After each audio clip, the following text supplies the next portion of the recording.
Разрешите всех якутян поздравить с Днем государственного флага Российской Федерации.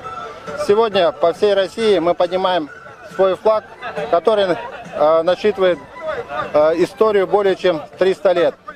Мы всегда вспоминаем тех, кто самоотверженно защищал рубежи нашей отчизны. Сегодня, когда над нами мирное небо, мы с гордостью смотрим на тех, кто защищает честь нашей России на различных конкурсах, соревнованиях. И с гордостью слушаем и поем гимн, когда знамя России поднимается в честь наших победителей. Этот год для якутян знаменателен тем, что сегодня мы открываем новую традицию.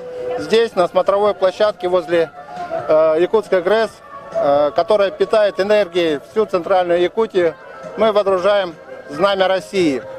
Сегодня здесь вместе с нами спортсмены, которые будут защищать честь России. И один из них — это Василий Егоров, который попал в сборную России и в этом году отстаивает честь ее на чемпионате мира, который состоится этим летом в Екатеринбурге. Разрешите еще раз поздравить всех с праздником. Давайте работать так, чтобы нами гордились. Давайте работать так, чтобы нас ценили. И, конечно же, безгранично любить нашу необъятную родину, великую Россию.